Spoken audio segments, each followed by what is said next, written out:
They wanted me for the picture. Not the chair. Not the table. Not the conversation.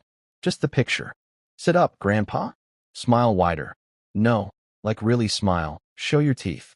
My oldest grandson barked, his phone aimed at me like a weapon. His sister crouched lower, tilting her screen for better light. I sat there in the plaid shirt my wife once ironed every December, hands folded in my lap, waiting for the camera flash. They'd placed me right in the middle of the holiday shot, framed by the tree and the garland, as if my body was another decoration. They counted down. 3, 2, 1. A burst of light. Laughter. And then it was over. I was left sitting there, while they darted away, uploading the shot to their feeds before the pine needles had even stopped trembling on the floor. Holiday with Grandpa Tom. The caption read, with snowflake emojis and a line of red hearts.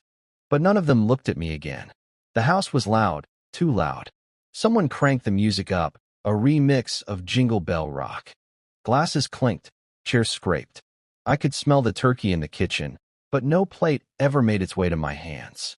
Instead, I stayed in the corner of the room, a shadow with a Santa hat they'd plopped on my head for effect. At some point, my youngest grandson walked past and muttered to his friend, "Man, he looks like a prop." They both laughed. The sound stuck to my chest like frost. I didn't say a word. I sat through the evening like a guest who'd shown up uninvited. Every time I shifted in my chair, I caught someone's eye rolling or a whisper behind a hand. When I tried to tell a story about the lake, our family's lake, where I'd built the cabin, cut the ice for skating, fished with my bare hands, my granddaughter interrupted with, "We've heard that one, Grandpa. Like 100 times." So I stopped talking. Dinner came and went. They didn't notice I only had mashed potatoes on my plate. They were too busy clinking wine glasses and staging another set of pictures by the fireplace. By 9, the house smelled of pine, cinnamon candles, and spilled beer. My daughter-in-law was laughing loud enough for the whole street. My son was lost in his phone. My grandkids were sprawled on the couch, scrolling through the photos of themselves, fixing filters, tightening captions. When they thought I wasn't listening, one of them said, "At least he won't be around forever. Then we'll actually get to use the lake properly."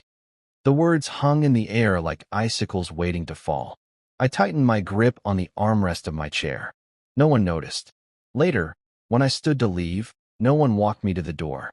I pulled my old coat on myself, button by button. I looked back once. They were still laughing, faces glowing blue in the light of their phones, mouths full of dessert I hadn't been offered. I stepped outside. The night was sharp with cold, the kind that burns your lungs on the inhale. Snow crunched under my boots as I walked to the truck. The sky over the lake glittered with frozen stars.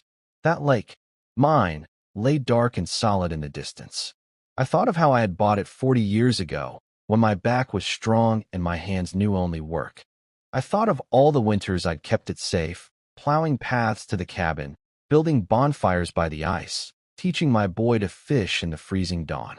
And now it was nothing but a backdrop for their jokes. I sat in the driver's seat and let the truck warm up. My breath fogged the windshield. The radio buzzed with static until I turned it off. Silence filled the cab, heavy and pure. They thought I was done. They thought I was too old, too slow, too weak to matter. They forgot whose name was still on the deed. I looked out toward the lake again, its surface gleaming faintly in the moonlight. A place they had already divided in their minds, as if I were dead. But I wasn't dead, and I wasn't done.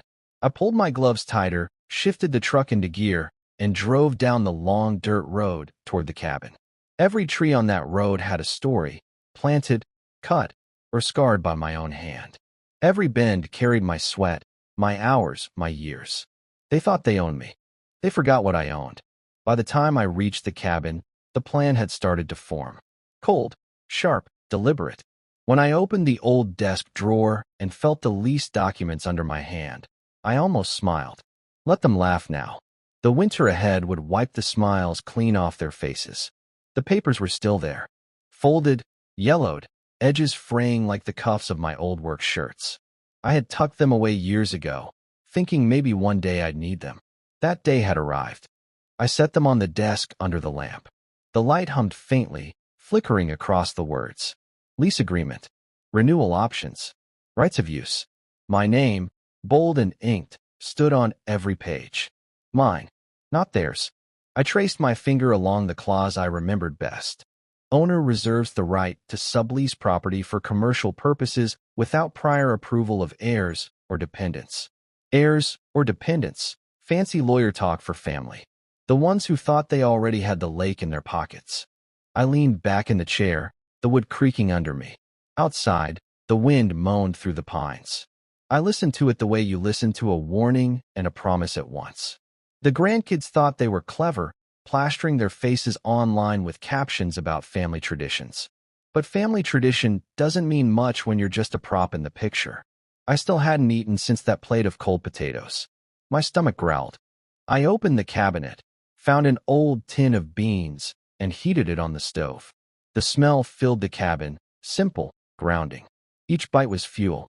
I ate slow, thinking through the steps. Step 1. Find someone who wants the lake. Step 2. Make sure it happens fast. Step 3. Let the family learn about it last. I pulled out the old address book from the drawer, the leather cover cracked like desert ground. My thumb ran down the pages until I found the number. Hawthorne Outdoor Tours. They had called me years ago, asking if I'd ever consider leasing the lake for winter attractions. Back then, I had laughed it off. Too much noise, I'd said. Too many strangers. The lake was for family. But family had chosen mockery. So now strangers would inherit what blood had already discarded. I dialed the number. A crisp female voice answered. Hawthorne Outdoor Tours, this is Melissa. Melissa, I said, my voice steady. This is Tom Aldrich. I own Alder Lake. You called me once. Wanted to lease it for winter events. There was a pause, then a spark of recognition. Mr. Aldrich. Yes, I remember. You weren't interested at the time. I'm interested now. The silence on her end stretched. Then came the excitement, like bells ringing through the receiver. That's wonderful news. We've been expanding our holiday program. Ice skating, snow festivals, guided cabins. Alder Lake would be perfect. We talked for nearly an hour. Logistics, contracts, payment. They wanted a 10-year lease. They'd cover all renovations, all staffing, all liability. I'd collect a steady check every December. Staffing? I asked carefully. Yes, she replied. We'll need seasonal workers. Usually we recruit locals, cleaners, servers, attendants. It builds community involvement. I could almost hear the smirk forming in my own head. Locals. My grandkids lived 15 minutes away. Their town wasn't exactly swimming in opportunities. Seasonal work was gold around here. Perfect. We agreed to meet that Friday. I'd bring the original documents. They'd bring a notary. Simple. Swift. I hung up the phone, and the cabin felt warmer somehow. Revenge doesn't always come with fire. Sometimes it comes with paperwork and patience. That night, I slept in the old bed upstairs, beneath the quilt my wife had stitched with her thin, calloused fingers. The room smelled faintly of cedar and dust.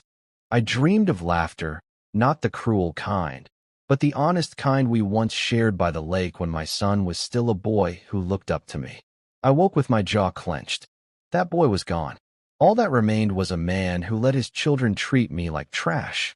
Friday came fast. I drove into town early, the truck rattling over ice-patched roads. The diner's neon sign flickered weakly as I pulled in. Coffee first. Always coffee. Inside, the waitress, Connie, recognized me. Morning, Tom. Cold one out there. Colder inside, I muttered, sliding into a booth. She poured my cup. Steam rose. I let it fog my glasses. She didn't ask questions. Small towns run on silence as much as gossip. At 10 sharp, I met Melissa and her boss at the law office. 2 sharp suits, all smiles and efficiency. They spread the documents across the polished table. Pens gleamed like little daggers waiting to sign away the future. Mr. Aldrich, the man said, this lease secures Alder Lake under our management for the next decade. In return, you'll receive full profit share as agreed.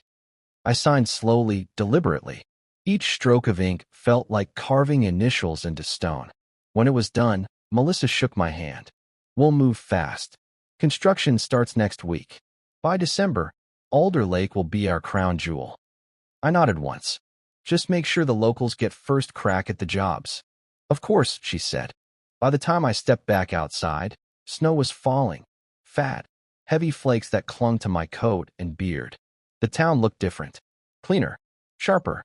Like it was waiting for the storm I had just unleashed. 2 days later, my grandson Tyler called. First time in months. "Grandpa," he said, his tone unusually bright. "We were thinking maybe we could head to the lake this weekend. Get some photos, maybe sled like old times. You around?" I swallowed a laugh. "The lake's busy now." "Busy?" "You'll see." He chuckled awkwardly. "Okay. Well, let us know when it's free. We miss it out there." Miss it. They missed the stage, not the actor. That weekend, trucks rolled in. Construction crews hammered, sawed, built. Signs went up. "Coming soon. Alder Lake Winter Resort." I didn't have to tell the family. The banners told them for me. By Monday, my daughter-in-law stormed into my porch. She didn't knock. "Tom, what is this?" she shouted, waving a flyer. "A resort? On our lake." I took my time, poured myself tea, let the steam rise before answering. "It's my lake," I said evenly. "Always was." Her face reddened. "You can't." "I already did." She froze, mouth opening then closing like a fish on the dock. Behind her, snow kept falling. The sound of hammers echoed across the water. I turned away, leaving her to stand in the cold. But inside, my pulse beat steady. The trap was set. Because come December, every one of them would be knocking. Only not for photos. For jobs. And that was exactly how I wanted it. By December, the lake was unrecognizable. Wooden stalls lined the shore, steaming with hot cocoa and cinnamon. Strings of white lights looped from pine to pine, glowing against the snow. The cabin had been remodeled into a rustic lodge, its windows spilling golden light across the frozen water. And on the lake itself, skaters. Dozens of them. Children shrieking with joy, couples hand in hand, a swirl of scarves and blades flashing under the winter sun. It wasn't mine anymore. Not in the way it used to be, but it was still under my name. My rules. My profit. The grandkids came the first weekend. Not for fun. For work. I spotted them from the porch of the lodge. Tyler in a cheap reflective vest, pushing a broom across the icy walkway. His sister, Megan, hunched behind the hot chocolate stand, her breath fogging the glass as she fumbled with paper cups. Another one, Ethan, dragged heavy trash bags toward the dumpster, slipping every few steps. They hadn't seen me yet. I sipped my coffee, let the steam warm my face, and watched. Every stumble, every shiver, every forced smile at tourists. It was a hymn I'd been waiting to hear. When they finally noticed me, Tyler froze. His broom clattered to the ground. "Grandpa," he said, half a question, half a plea. I nodded. "Hard day." He flushed. "I'm just picking up some extra money for Christmas gifts." "Funny," I said. "You never bought me one." Megan tried to speak up from the cocoa stand. "We didn't know you'd sell it out like this." "Lease," I corrected. "Not sell. I still own it. I just decided strangers deserved it more than family." The words landed like stones. They didn't argue. They couldn't. Later that evening, as the last skaters shuffled off the ice, I walked down to the dock. The boards groaned under my boots. The wind stung my cheeks. I remembered when we strung homemade lanterns along this dock, my wife and I, back when the kids were small. She would hum carols while the little ones ran circles, chasing sparks from the fire. It had been ours then, ours in laughter and love. Now it was mine in silence. And silence, I'd learned, cuts deeper than any shout. Behind me, Megan called out, "Grandpa, wait." I turned slowly. Her apron was stained with cocoa. Her gloves were damp.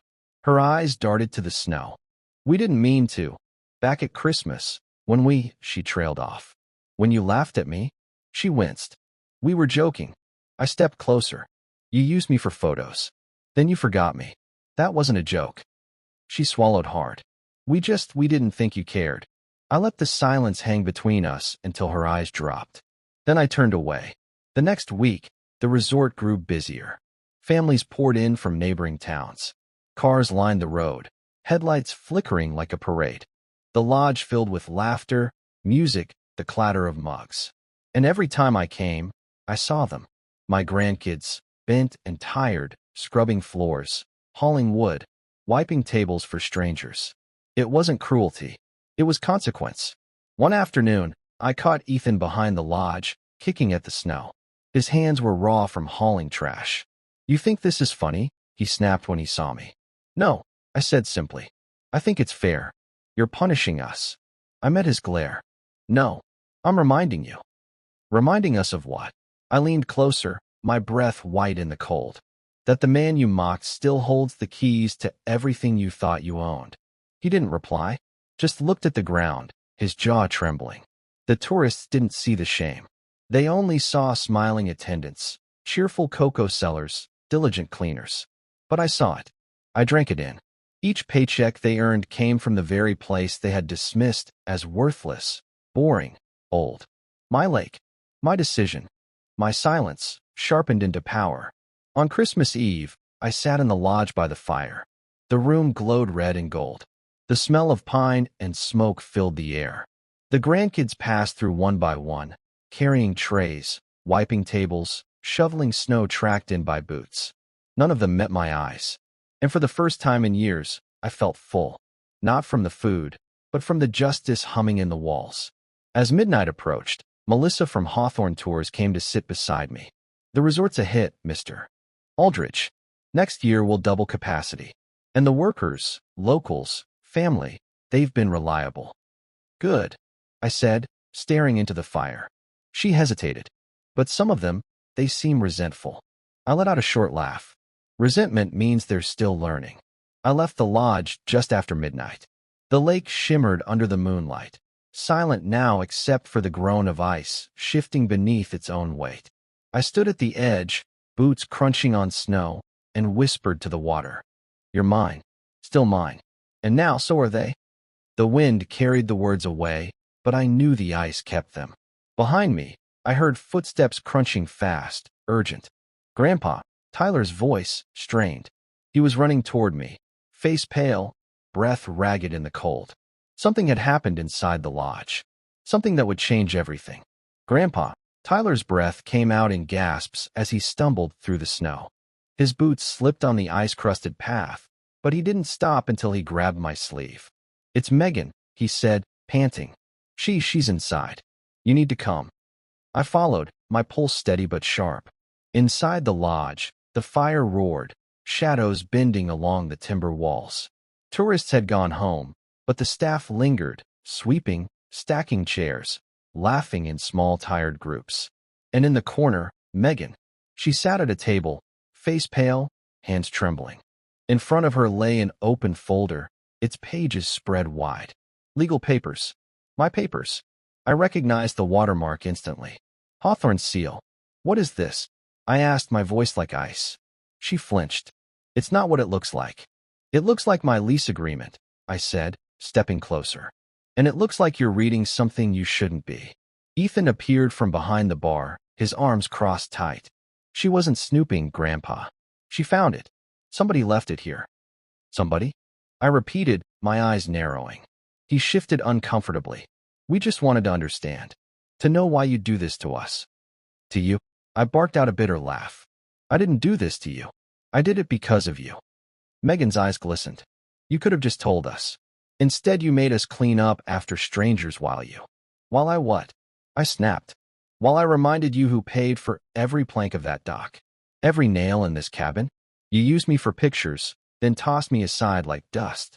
Don't talk about what I owe you." Silence thickened the air. Then Ethan said quietly, "We thought maybe if we knew the terms, we could get it reversed." "Reversed?" The word burned. "So that's the plan," I muttered. "Steal my papers. Undo what I've done. Take the lake like you took my dignity." Tyler's voice cracked. "We just wanted a chance, Grandpa. A chance to keep it in the family." I leaned across the table, my hand flat on the papers. Family keeps things alive. Family doesn't bury a man before he's dead. Megan looked away. Ethan clenched his jaw. I gathered the folder and tucked it under my arm. "If you want to challenge me," I said, "you better bring more than guilt. Bring a lawyer." I turned and walked out. My boots echoed across the wooden floor. No one followed. But I knew then, the war had shifted. They weren't just ashamed. They were scheming. The following week, whispers spread through town. At the diner, I caught fragments. Grandkids say the old man tricked them, signed away their inheritance. Should have been theirs all along. Each word carried weight. Each word was planted. They were poisoning the well, trying to turn neighbors against me. One evening, I stepped onto the porch to find a flyer tacked to my door. Alder Lake is our heritage. Stop the sellout. Support the next generation. No signature, but I didn't need one. The handwriting was Ethan's. I crumpled the paper in my fist. The wind whipped snow against my face. Somewhere in the distance, the ice groaned like it was laughing with me. Melissa called me 2 days later. Mr. Aldrich, everything's fine on our end, but I need to let you know, your family has been in touch. They're asking questions about ownership, royalties, renewal clauses. I felt my chest tighten, not with fear, but with resolve. Let them ask, I said. The answers won't change. They seemed angry, she added gently. Hostile even. I almost smiled. Good. Anger means they know they've already lost. Still, I doubled the locks on the cabin. Moved the papers to a safe in town. Old age doesn't mean foolishness. Christmas Eve arrived again, the first since the betrayal. The resort glowed brighter than ever, packed with skaters, families, and music that echoed across the frozen water. I stood at the edge of the lake, the air sharp and clean. Children's laughter carried like bells. And behind it, voices. My grandkids, clustered near the lodge, whispering fast, eyes darting toward me. I caught only fragments. If we push him, contract's airtight. Make him look crazy. That last word hit harder than the cold. Crazy. They wanted to paint me as senile, unfit, unworthy of my own property.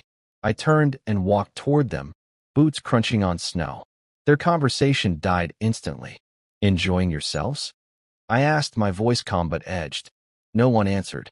I let the silence stretch until they shifted uneasily. Then I leaned close enough for only them to hear. You think you can strip me of this lake? I whispered. You'll drown in it first. Their faces paled. I walked away, leaving the music, the laughter, the glow of lights behind me. But inside, the fire had only just started. Because if they wanted a war, I'd give them one. And I'd make sure they never forgot the battlefield was ice. Snow fell heavy that week, muffling the world in white. But gossip carries louder than any storm. By New Year's, half the county had heard the whispers.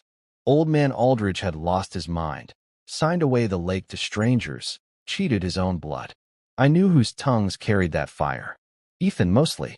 He was slick with words, always had been. The kind of boy who could charm a teacher and still cheat on the test. Now he used that same mouth to paint me as weak. Senile. Crazy. The word followed me into the diner, the hardware store, even the church pews. Neighbors tilted their heads when they greeted me, like they were already pitying a man slipping away. But pity doesn't scare me. Pity sharpens me. I paid a visit to Melissa at Hawthorne's office. She welcomed me in with a steaming mug of coffee, papers already stacked on her desk. They're trying to rattle you, she said, sliding a document across the table. But the lease is airtight. We anticipated this. I scanned the lines. Renewal clauses, arbitration protections, even a non-disparagement section. Every angle locked. Every crack sealed. Can they challenge? I asked. Legally. She shook her head. No, but they can try to make noise. Noise, I thought. Let them. I had thunder of my own. I pulled another folder from my coat, thick with records. Bank slips. Employment history. Debt collection letters. Each one tied to my grandkids. Tyler's unpaid loans. Megan's credit cards maxed on vacations she couldn't afford. Ethan's failed business venture, still bleeding red ink. Let's make this public, I said quietly. Melissa hesitated. Are you sure? They wanted to smear me. I replied. It's time the town sees who's really drowning. The paper hit, stands 2 days later. Alder Lake, family feud or financial folly. The article was clear. Yes, I had leased the lake. No, I wasn't senile. In fact, I had protected my property from heirs already buried in debt. Their failures were spelled out in black and white, backed by documents no one could deny. By noon, I saw Ethan storming through town square, crumpled newspaper in his fist. He spotted me on the bench outside the post office. "You had no right," he shouted, his voice cracking against the cold air. I looked up slowly. I had every right. And I had proof. "You humiliated us." I stood, coat heavy on my shoulders. "No, boy. You humiliated yourselves the moment you thought you could bury me alive and steal what you hadn't earned." His jaw trembled. He opened his mouth, then closed it again. People were watching. Heads turned. Eyes followed. For once, the shame was his to carry. At the resort, consequences grew sharper. Hawthorne doubled shifts after the holiday surge. Locals needed the work. My grandkids couldn't afford to walk away. So they scrubbed toilets, emptied bins, shoveled snow from dawn till dusk. Tourists snapped pictures of the lights, the cocoa, the skating, but I snapped pictures of them. Bent, tired, invisible except to me. One night, I found Megan behind the lodge, tears streaking her frozen cheeks. "They hate us," she whispered. Everyone read that article. I can't even buy groceries without hearing whispers. I crouched beside her, my knees stiff, my voice steady. "Now you know what it feels like. To be laughed at. To be dismissed. To be erased." Her shoulders shook. "We were wrong, Grandpa. But this is cruel." I tilted my head. Cruel? No. Cruel is using an old man for pictures, then mocking him when the camera's off. Cruel is planning to call him crazy so you can snatch what's his. This is justice. I left her there in the snow. By February, the resort was thriving. Hawthorne sent me reports, numbers climbing higher each week. But with success came more strain on the staff. Longer hours. Harsher conditions. Tyler caught pneumonia from too many nights shoveling in wet boots. Ethan's hands cracked and bled from hauling wood. Megan's voice grew hoarse from shouting orders at crowds she couldn't control. And all the while, they avoided my eyes. Until one night, I was locking up the cabin when I heard footsteps crunching fast behind me. I turned, hand instinctively tightening around the key. It was Tyler, his face pale, his eyes wild. "You win, Grandpa," he said, breath steaming in the cold. "You've made your point. We're nothing without you. But if you don't stop, if you don't end this, we'll lose everything." His words hung heavy in the night air. I studied him, the boy who once sat on my shoulders to hang ornaments on the tallest pine. Now bent, desperate, pleading. "Lose everything?" I echoed. "No, Tyler. You've already lost it. You just haven't realized how far the fall goes." And then he said something that stopped me cold. "We've found another way." His voice cracked on the last word. I narrowed my eyes. "What way?" He swallowed hard. "You'll find out soon enough." Then he turned and vanished into the snow, leaving only his footprints and the echo of his threat. I stood there, the cabin door still ajar, the key heavy in my hand. They weren't done. They were planning something. And for the first time, I felt the storm shift not just in my favor, but against me. Because children who once mocked me were now cornered animals. And cornered animals bite. The next morning felt wrong before the sun even rose. The cabin was colder than usual. The stove fire had burned low, though I'd fed it heavy the night before. I stepped outside and found the reason. Someone had scattered wet snow into the woodpile, soaking every log. A child's trick, sloppy, but clear. The air smelled of smoke. Not wood smoke, plastic, burning trash. I followed it down the slope to the lake. There, by the storage shed, I found the bin overturned. Ash still smoldered, curling black paper into the snow. My papers. Copies of the lease, receipts, invoices. They hadn't touched the originals, safe in town, but they'd made their message plain: war. I stood in the cold, the smoke stinging my eyes, and whispered to the wind, "So this is your other way." 2 days later, Melissa called. "Mr. Aldrich," her voice was tight. "Someone filed a complaint against Hawthorne. Claims the lease was signed under coercion. That you weren't of sound mind." I almost laughed. "They're pushing the senile story, then." She hesitated. "They've attached statements. From family. From your own grandchildren." My jaw tightened. I pictured them at the table, whispering, coaching each other, writing lies on lined paper. "What happens now?" I asked. "Nothing yet. The lease stands until a court orders otherwise. But it means hearings. Investigations. Bad press. Then let's give them press, I said. The hearing was set for March, held at the old courthouse in town. The room was stale, smelling of paper and radiator heat. My grandkids sat together at one table, faces arranged into masks of concern. Tyler hunched forward, hands clasped. Megan stared at her lap. Ethan straightened his tie like he thought it made him a man. The judge asked simple questions. Mr. Aldridge, did you understand the contract you signed? I leaned toward the microphone, voice sharp as glass. I understood it better than my grandchildren understood respect. A murmur rippled through the gallery. Their lawyer tried to spin the story. I was old, confused, manipulated by outsiders. Hawthorne exploited me. The lake should return to the rightful heirs.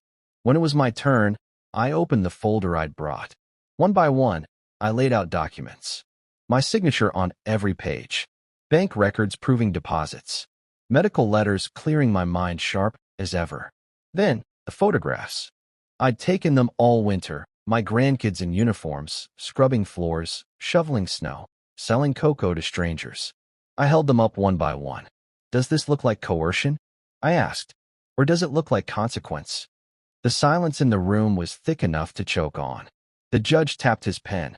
This court finds no evidence of incapacity or fraud. The lease is valid. Bang of the gavel. Case closed. But I wasn't done. I leaned into the microphone one last time, my voice low and steady. They called me crazy. Let the record show the only madness here is their greed. The fallout hit quick.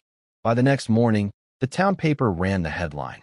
Grandkids fail to strip Aldridge of lake rights. Neighbors stopped looking at me with pity. Now they looked at the family with disgust.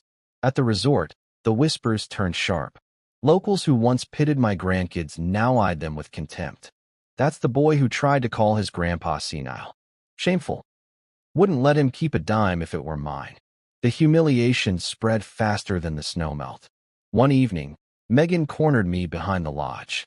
Her eyes were red, her hands shaking. You didn't have to do that, she hissed.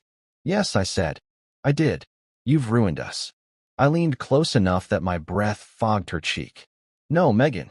You ruined yourselves the moment you turned your backs on me. I only held up the mirror. Her lips trembled. She didn't speak again. But humiliation wasn't enough. They had crossed the line, burning papers, dragging me into court, trying to erase my mind with lies. So I sharpened my next move. At the bank, I reviewed their accounts. Yes, I still had access. Years ago, when they begged for loans, I had co-signed as guarantor. They thought I'd forgotten. I hadn't. Tyler owed thousands. Megan had missed payments. Ethan was nearly default. With a single stroke of a pen, I revoked my guarantees. By April, the letters arrived at their doors. Accounts in arrears. Co-signer withdrawn. Immediate payment required. I pictured their faces as they read the notices. No safety net. No more excuses. Just the cold edge of debt cutting into their soft lives. The next weekend, Tyler found me by the lake. His eyes were hollow, his voice cracked. You're destroying us, he said. I looked out over the frozen water, its surface cracking under the spring thaw. No, I replied. I'm teaching you what it means to drown. His hands balled into fists. For a moment, I thought he might swing. But then he sagged, shoulders collapsing under a weight heavier than ice. He walked away without another word. That night, alone in the cabin, I poured myself a glass of whiskey. The firelight flickered across the lease papers in the safe. They thought they could burn me, erase me, rewrite me. Instead, I had carved my name deeper than ice. And yet, as the wind howled outside, I felt it, the storm still building. Because cornered animals don't stop biting after the first strike. And I knew they had one more plan left. One more betrayal waiting under the snow. Spring thaw came early that year. By March, the ice cracked in long silver lines, echoing like gunshots across the lake. The resort closed for the season, but Hawthorne's crews were already planning expansions. More cabins, a larger rink, a snow park for kids. Business was secure. My name, my lease, stronger than ever. But I could feel it, like the air before a storm. My grandkids hadn't surrendered. They were too quiet. The first sign came one morning when Melissa called. Mr. Aldridge, we've had a problem. Her voice was sharp, controlled, the way people speak when they're trying not to panic. What kind of problem? Vandalism. Someone broke into the lodge last night. Cut wires, smashed equipment, spray-painted the walls. Security cameras caught masks, hoodies. But the size, the gate. She didn't finish. She didn't need to. I already knew. They'll deny it, I said flatly. Yes, but denial doesn't fix damage.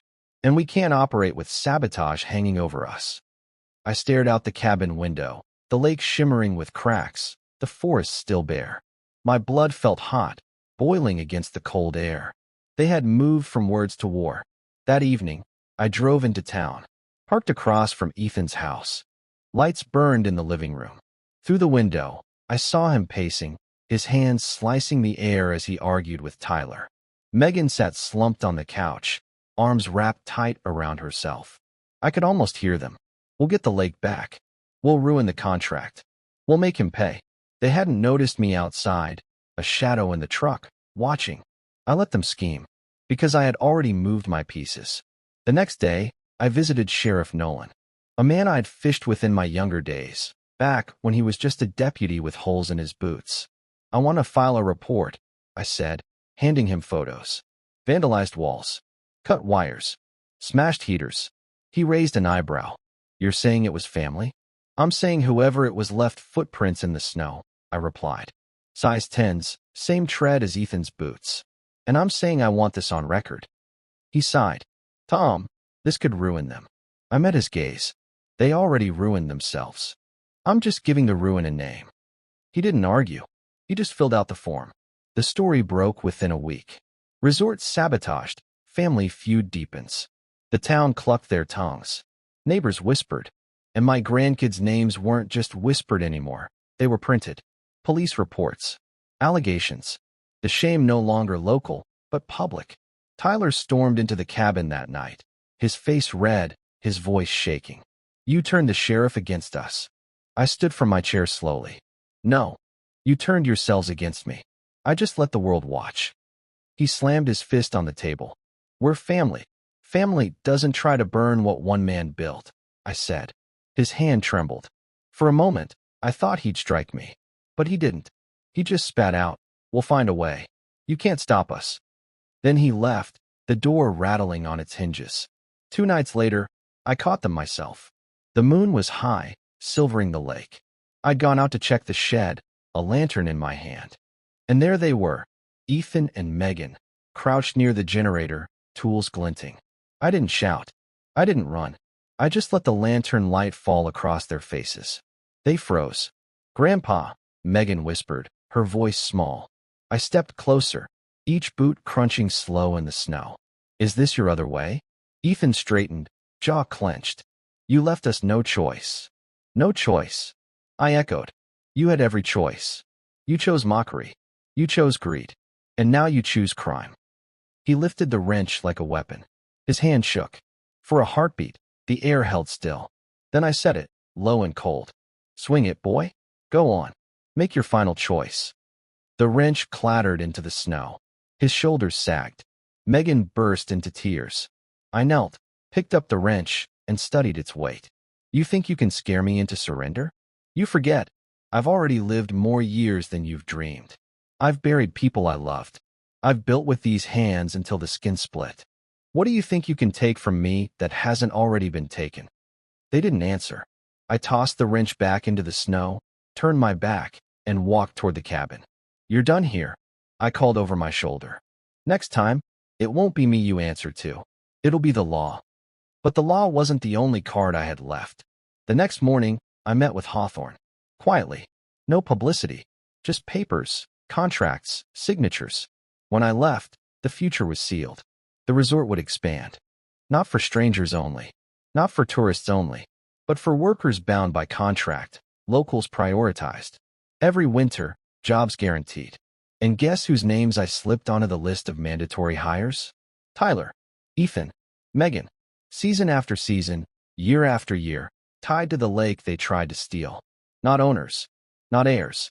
Workers. Cleaners. I walked out of that office lighter than I had felt in decades.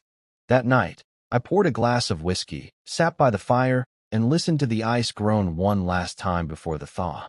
They thought they could erase me, call me crazy, bury me in silence. Instead, I had carved their future with the same hands they mocked. But the war wasn't over, because soon they would learn what I had done, and when they did, their last shred of pride would shatter. They came to me in April. All three of them, Tyler, Ethan, and Megan, stood on my porch, the mud of thaw still caked on their boots. Their faces were pale, hollow, bruised by shame more than weather. I didn't invite them inside. I let the door frame stand between us, the lake glittering behind me like a mirror they didn't want to face. "We need to talk," Tyler said, his voice low. I nodded once. "Then talk." Megan stepped forward, hands trembling. We know you filed those contracts. We heard from Hawthorne. Next winter," she faltered, biting her lip. "Ethan finished it for her. Next winter, we're locked in. All of us. Cleaning floors, selling cocoa, picking up trash for tourists." I said nothing. Tyler's jaw tightened. "You can't do this. You can't trap your own family like this." "Trap?" I asked softly. "No, this isn't a trap. It's a mirror. Every winter, you'll see yourselves reflected in the ice, bent, tired, working the ground you thought would be your inheritance. A lake you laughed at me for. A man you mocked. Now it holds you, not me." Their eyes dropped to the boards of the porch. None of them could meet mine. The resort reopened in December. By then, the snow lay thick across the cabins. The lake gleamed under strings of lights. Families poured in from 3 counties, laughing, skating, buying cocoa. And there they were, my grandkids. Megan behind the counter, her voice hoarse from calling orders. Ethan with a shovel, sweat dripping despite the cold. Tyler with a mop, face hidden as tourists brushed past. Locals recognized them.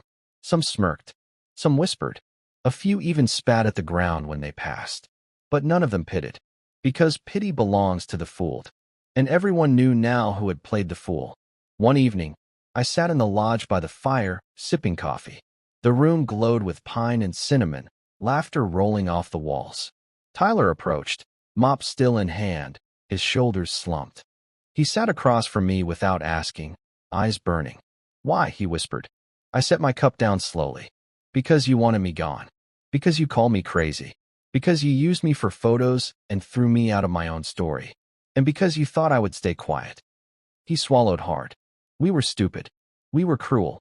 But this," his voice broke. "This is forever." I leaned forward, my words sharp as ice. "Exactly." His eyes filled. He stood and walked away, leaving wet footprints on the wooden floor. On Christmas Eve, I stepped outside the lodge. The night was still, the stars spread like frost across the sky. The lake shimmered under the moon, solid, endless. Behind me, the grandkids worked, hauling, scrubbing, serving. Their laughter was gone. Their pride was gone. Only silence followed them now. I thought of the first holiday after my wife died, when I tried to keep traditions alive for their sake. I thought of the photos they snapped, the laughter at my expense, the way they turned me into a prop. And I thought of this night, my night. I raised my glass to the stars and whispered, for her, for me, for every winter they forgot who kept this place alive. The wind carried it across the ice. Later, as I locked the cabin, I found an envelope on the porch. Inside was a note, scrawled in Megan's shaky hand. "We're sorry. Please, just give us one more chance." I read it once. Then I crumpled it, fed it to the fire, and watched the paper curl into ash. Sorry isn't a shovel. Sorry isn't a mop. Sorry doesn't pay debt. Sorry doesn't erase mockery. The next morning, tourists crowded the lodge again. Children laughed, couples skated, music played. And my grandkids bent under it all, invisible, forgotten, just like they once made me. I stepped outside, the snow crunching under my boots. The air was sharp, clean, endless. I looked back at the lodge, the lights, the lake, the people I had chosen to remember me not as a burden, but as the owner, the founder, the man who carved winter into legacy. And I whispered the words I'd saved all year. "You wanted inheritance. Here it is, frost, floors, and forever." Then I walked away, leaving them to clean up after me. "You wanted inheritance. Here it is, frost, floors, and forever.